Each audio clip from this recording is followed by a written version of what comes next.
to my channel. Please.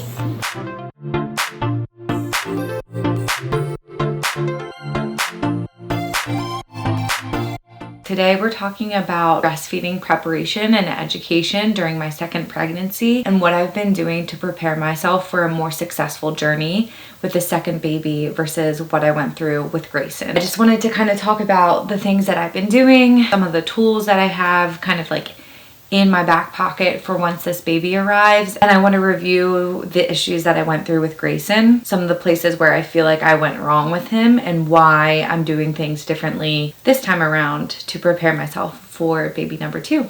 So let's get started. If you've watched any of my previous vlogs, you have some bit of knowledge about what my experience was like with Grayson with breastfeeding. I just wanted to kind of review that today before we jump into everything that I've been doing to prep for breastfeeding. Leading up till Grayson's birth, the only thing that I did to educate myself was take the breastfeeding course that the hospital offered that I was birthing him at. I didn't read any books. I really didn't talk to people about breastfeeding besides the fact that I wanted to.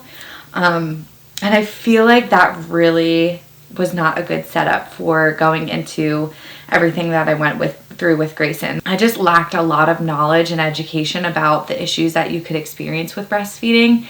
And in my head, I think like a lot of new moms, you just expect it to be this supernatural thing that happens very easily without a lot of thought or effort. And that's certainly not the case, at least for most moms that I've talked to. It's a very hard thing to do, and it takes a lot of troubleshooting and a lot of patience and a lot of time. So this time around, that's what I'm focusing a lot of my time on, is just education about breastfeeding, how to work through struggles, what tools to use. So just to recap what I went through with Grayson, he was born and we immediately had latching issues. He was very lethargic. I didn't know what I was doing when it came to latching. And then when he went to the NICU, his blood sugars were really unstable. So basically their main interest was stabilizing his blood sugar, which meant continuing to do my best to breastfeed, supplementing with formula, and then I was also pumping to try to help my milk come in. And I saw probably 3 or 4 lactation consultants in the hospital, which is a lot. I barely remember any of this because it was so much of a blur. And I feel like all of them in the hospital were just focused on getting him to latch so that I could breastfeed and leave. There wasn't much discussion about what to do when I left, who to reach out to if I had issues, and that was definitely a huge gap. I just felt very unsupported leaving the hospital with what the next steps were. Basically in the hospital, because he had latching issues, we started using a nipple shield, which is definitely like a band-aid for an underlying issue, but it helped him to latch. So when I got home, I pretty much always was using the nipple shield. And I was given 2 at the hospital. They were huge. Like, I can't believe that I used them for as long as I did, but I started having issues with Grayson, like slipping off all the time because it would slip off of me. It was way too big. So I actually went out and bought myself the proper size nipple shields, if I can find it, which I have 2 of. I've saved them so I can sanitize them and bring them with me to the hospital this time. My camera just died, so I'm just going to record the rest on my phone. That's why this looks different. I wasn't really told what to do about pumping. Since Grayson was in the NICU, I was pumping pretty much after every feeding because he wasn't latching, and we just wanted to make sure that I was getting enough stimulation that when my milk would come in, and because I wasn't feeding him on demand, again, another reason they wanted me to make sure that my milk would come in. So I was pumping after every feeding. No direction of what to do when I came home.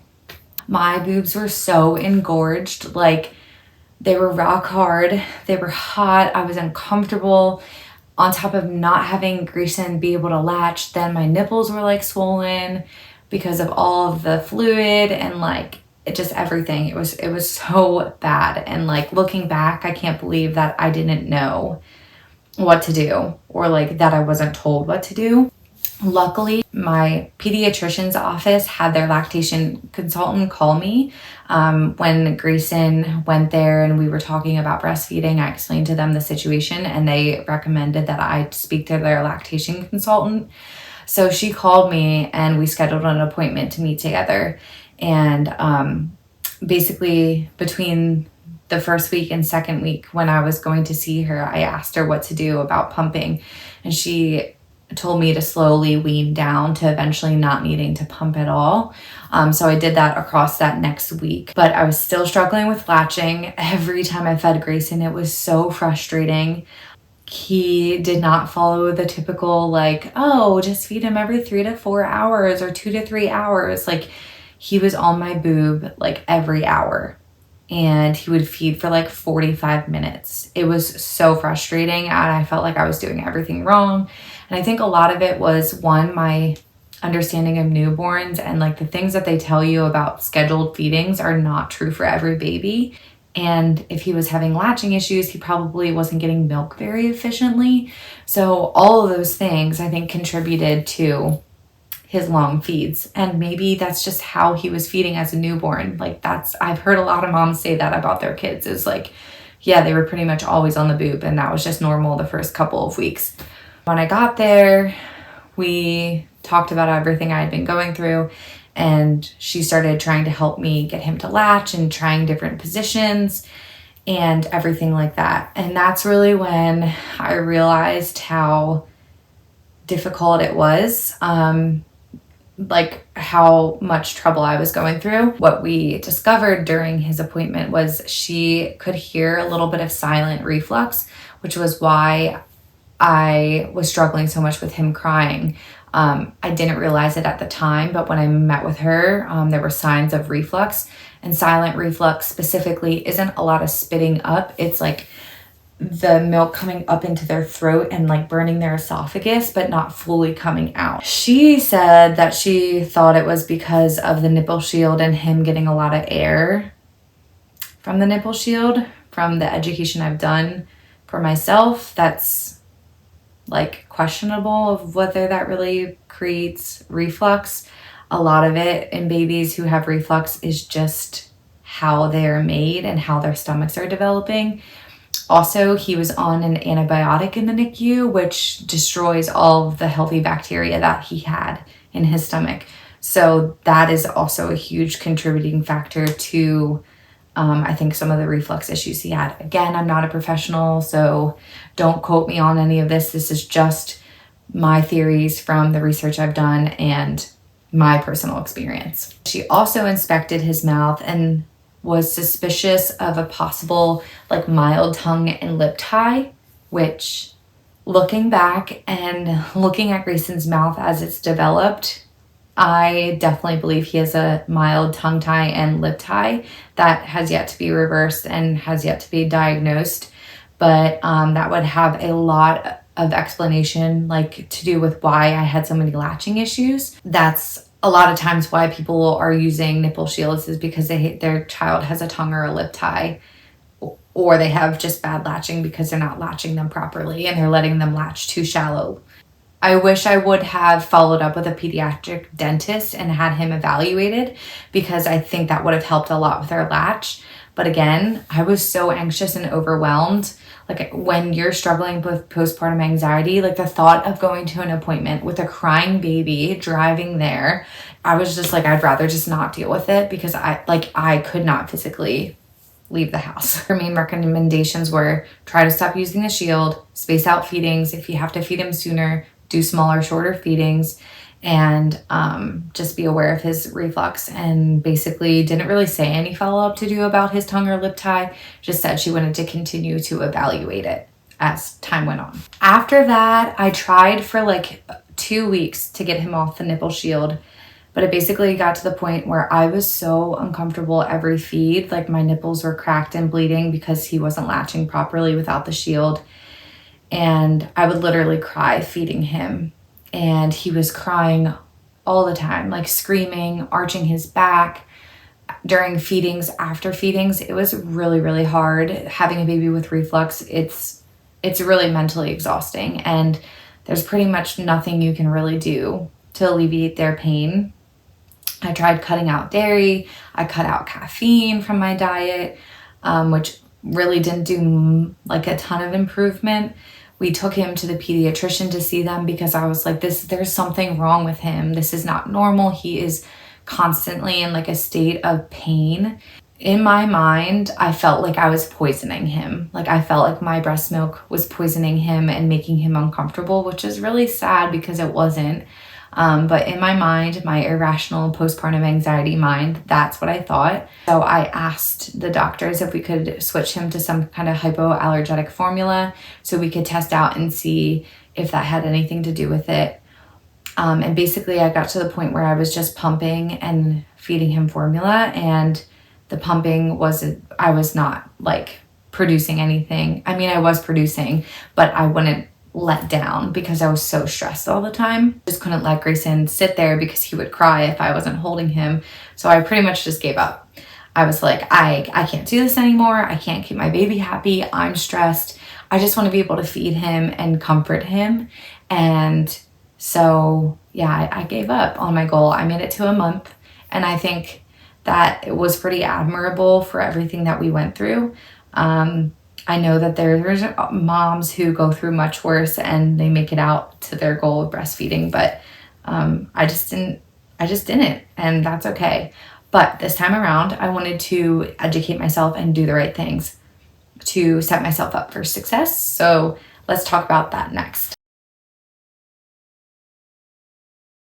So this book has been an amazing godsend. This was recommended to me by a friend on Instagram, a mom who breastfed her daughter, and she read this during her pregnancy, and she said it was just full of really helpful information. I am going to buy it for every single mom I know that wants to breastfeed because it's been a game changer, and it's something that I can use when I have her and I need to reference back to something. Something else I'm going to be bringing with me to the hospital, like I said, is nipple shields, just in case we have latching issues. I want to be able to have a tool on hand and know that it's the right sizing. So I'm going to be sanitizing these. I think they're like $10 or something. So I might even get new ones. I don't really know how long these are good for, but something I don't think I'm going to be using this time. Maybe, I don't know. I have 2 Haakaas. A lot of moms recommended them to me to catch let down on my other breast when I'm breastfeeding on one side. From the reading I've done and the podcasts I've listened to from lactation consultants, they actually don't recommend this because it creates a constant suction on your boob, and it's not proper way to stimulate it. Stimulate your breast. It actually can create more harm than good. So I'm not entirely sure if I'm going to use it. I'm not knocking it. I just don't know. That it's like worth all the craze that everybody talks about. Where God sends. I'm going to be using these. They're heating and cooling packs, so you can put them in the fridge and cool them, like if you have engorgement issues, or if you need like something warm to help you let down when you're breastfeeding. You can heat them up for a little bit.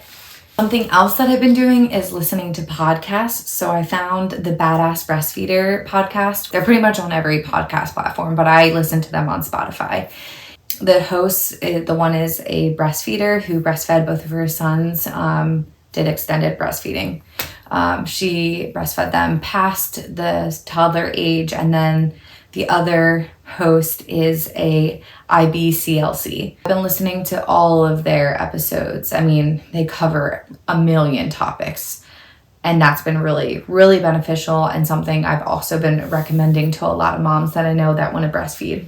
A few other obvious things are I have a few different lactation consultants lined up that I know I want to reach out to post-baby if I need them. So there's a few that have been recommended to me by friends. There's one that I know that comes within your home, so you don't have to go out to an appointment. I've just been talking to a lot of moms about breastfeeding, and I have a few friends that are kind of like in my back pocket I know I can reach out to when I'm struggling. And then one other thing that I plan on doing is taking my breast pump with me to the lactation consultant. I have the Spectra.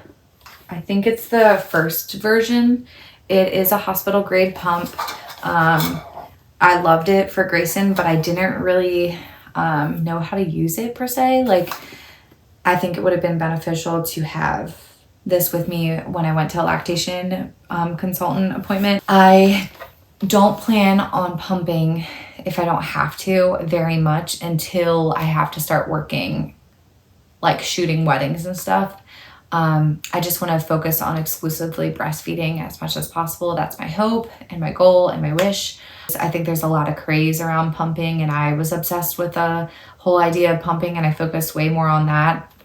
And at the end of the day, getting your baby to latch to your breast is far more important than a pumping schedule. And I just think exclusively breastfeeding is what I want to do. And that's my goal. So this is a tool, not something that I want to have to rely on, but I know if I have to rely on it, I want to know how to use it properly. Last thing I want to talk about before we wrap up today is something that I've just recently started to educate myself on and do some research on: antenatal hand expression for colostrum. Basically what this is after 37 weeks, it has been proven that some moms benefit from doing some kind of hand expression of colostrum in order to collect colostrum for when the baby arrives. I was in the middle of recording yesterday, that last little segment, when somebody rang our doorbell and Ollie started barking and woke Grayson up. So I didn't get to finish, but I wanted to jump on here quick. I want to complete my thought. I was talking about antenatal hand expression. And again, I'm not an expert, so definitely seek the advice of a lactation consultant or your midwife. But basically, the reason I want to do this is because I know that I have bigger babies. At least that was the case for Grayson. And he had a lot of trouble with stabilizing his blood sugar.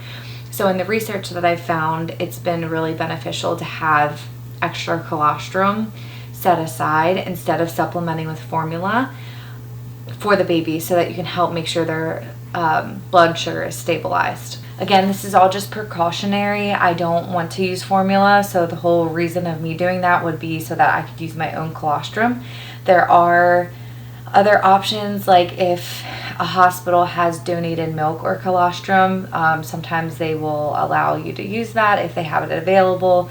It really depends on the baby and their needs. And every hospital is different. So that's where I'm at with everything, with educating myself on breastfeeding. And I would say really those are the biggest things, biggest takeaways from my experience with Grayson versus now. Having the proper education, having a great support system. So I had a really good support system with Grayson. It was just myself and my lack of knowledge to who to reach out to and who to get help from. And yeah, letting my family know kind of where I'm at with this pregnancy and really having been on board has been a huge part of preparing myself for this baby. It's very, very important to me to give it everything I have. Not that I didn't the first time. I just feel like I'm a lot more equipped this time with the knowledge that I needed the last time. I hope you found this really helpful. If you are a mom who successfully breastfed, whatever that means to you, I would love to hear from you in the comments. Any suggestions you have, anything that you think that would be beneficial for me or any moms to know, please add that in the comments. I can't wait to hear from you guys. I will see you guys next time. Thanks so much for watching. Bye.